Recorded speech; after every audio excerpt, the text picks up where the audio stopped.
Hello guys, வெச்சாரு பாருங்க big pass ஒரு ஆப்பு. Sandra அவர்களுக்கும் திவ்யா அவர்களுக்கும் அவங்களுடைய ஆணவத்தை அடக்கிற மாதிரி இருந்து பார்த்தீங்கன்னா பிக் பாஸ் அவர்கள் இப்படி ஒரு போடுவார் அப்படின்னு சொல்லி சத்தியமாக யாருமே எதிர்பார்க்கல.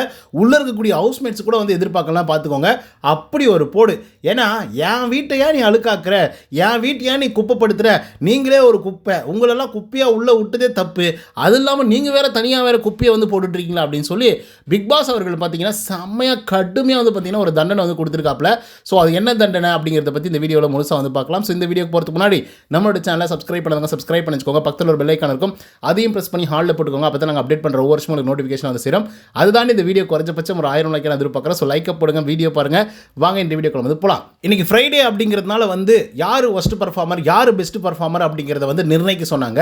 ஸோ அந்த விதத்தில் வந்து பார்த்தீங்க அப்படின்னா சாண்ட்ரா அவர்கள் பெருசாக வந்து பர்ஃபார்மன்ஸ் எல்லாம் வந்து பண்ணல.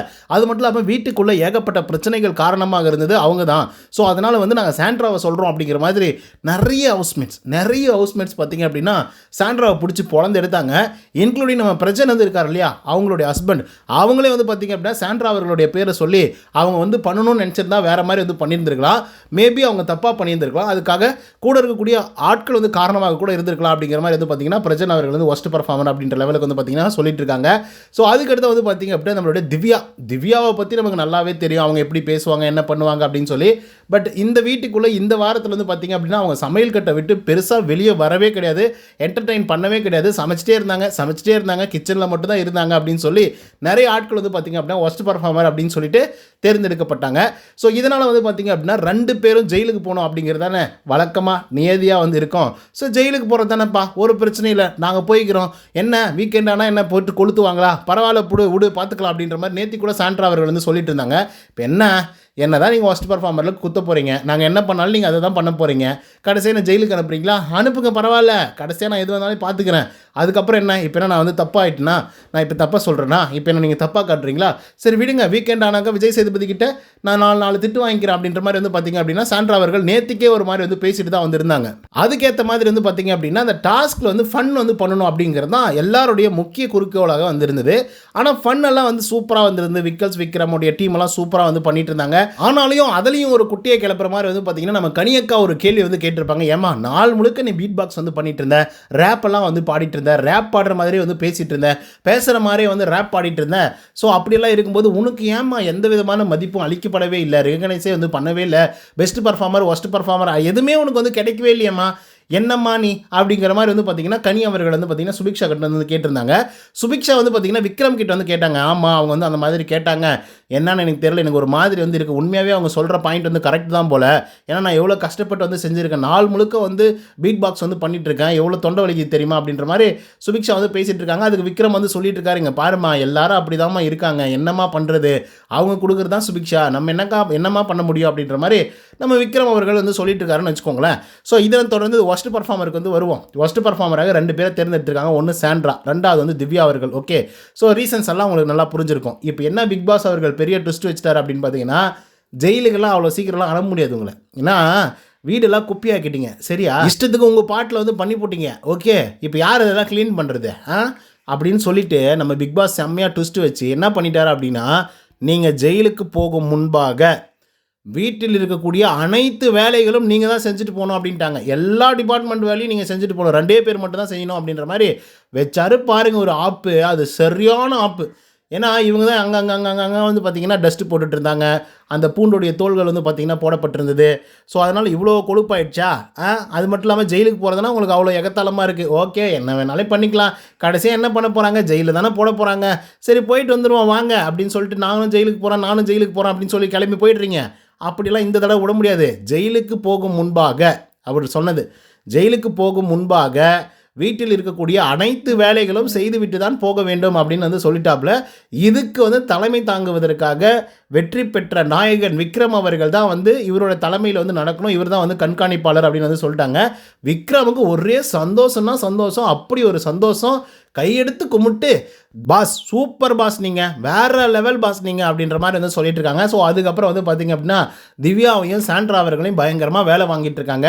ஆனால் எனக்கு என்னென்னா பிக் பாஸ் அவர்கள் வந்து சொல்லிட்டாப்புல, ஆனால் சாண்ட்ரா அவர்கள் தான் பிக் பாஸ்க்கே மிரட்டல் விடுறாங்களே. சொல்லப்போனால் இதெல்லாம் நீங்கள் பார்த்துக்கிட்டு இருக்கீங்க, கண்ணை திறந்து பார்த்துன்னு தானே இருக்கீங்க, இதெல்லாம் அட்ரஸ் பண்ணல. அடுத்த சீசனில் இந்த கண்ணெல்லாம் வந்து திறந்துட்டுலாம் இருக்கக்கூடாது, மூடிக்கிட்டு தான் இருக்கணும் அப்படிங்கிற மாதிரி சாண்ட்ரா அவர்கள் வந்து பிக் பாஸே வந்து மிரட்டிட்டு இருந்தாங்க. சரி, இது ஒரு பக்கம் வந்து இருக்கட்டும், ஏன்னா சாண்ட்ரா வேலை செய்வாங்களா அப்படிங்கிறது அப்புறம் பார்ப்போம். ஆனால் திவ்யா வந்து வேலை செய்கிறாங்க, ஓகேவா, தண்ணி எடுத்துகிட்டு வா அப்படின்னு சொல்கிறது, அப்புறம் பப்பாயாவை கட் பண்ணிட்டு இது கரெக்டாக வந்து எல்லாருக்கும் ஈவனாக வர்ற மாதிரி பிரித்து கொடுங்க அப்படின்னு சொல்கிறது, அந்த பீஸ் போட்டு வச்சுருக்கிறத. ஸோ இதெல்லாம் பார்த்தா செம்ம காண்டாகுது அவங்களுக்கு. கிச்சன் டீமில் இருக்கக்கூடிய வேலைகளை வந்து செய்ய சொல்கிறது அப்படின்னு சொல்லி விக்ரம் அவர்கள் எவ்வளோ பொலைட்டாக வேலைகள் வாங்கணுமோ அவ்வளோ பொலைட்டாக வந்து வாங்கிட்டு இருக்காப்புல. பட் அவ்வளோ பொலைட்டாக வாங்கக்கூடாது. அவரோட எவில்னஸ் என்ன அப்படிங்கிறதும் இந்த இடத்துல வந்து தெரிய வரும். ஏன்னா 2 விஷயம். ஒன்று வந்து திவ்யா அவர்கள் வந்து வேலை செய்யணும். அப்படி செய்யும்போது வந்து பார்த்திங்க அப்படின்னா அவங்களுடைய எவில்னஸ் வெளியே வரதுக்கான வாய்ப்புகள் இருக்குது.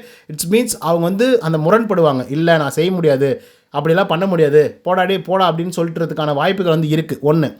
2வது, விக்ரம் அவர்கள் வேலை வாங்கணும். ஆனால் அவர் எப்படிப்பட்ட வேலை வாங்குறாரு அப்படிங்கிறது தான் இங்கே பெரிய பெரிய ஒரு கொஷினாக வந்து இருக்குது. இப்போ அவர் வந்து சாஃப்ட் ஹார்ட்டட் பர்சன், ஓகேவா, ரொம்ப காமெடியாக இருப்பார், ஜாலியாக இருப்பார் அப்படின்றதெல்லாம் தாண்டி அவருக்குள்ளே ஒரு எவில்னஸ் இருக்குது அப்படிங்கிறத போன வாரம் அதுக்கு முன்னாடி வாரங்களில் நம்ம பார்த்துட்டோம், ஓகேவா.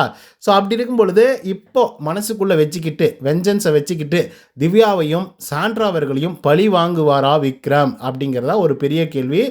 ஏன் அப்படின்னா இது தாண்ட ரைட் டைம் கேட்டால் டாஸ்க்குன்னு சொல்லிட்டு போயிடலாம். Very simple. ஏங்க, பிக் பாஸ் சொல்லியிருக்காங்க, நான் என்னங்க பண்ணிட்டோம், நான் சொன்னால் நீங்கள் செய்யுங்க அப்படின்னு சொல்கிறதுக்கான வாய்ப்புகள் வந்து இருக்குது. பட் அது எவ்வளோ தூரம் எவ்வளோ எல்லைக்கு கடந்து போகுது அப்படிங்கிறது தான் பெரிய பெரிய கொஸ்டினாக வந்து இருக்குது. அதை நம்ம பொறுத்திருந்து தான் பார்க்கணும்.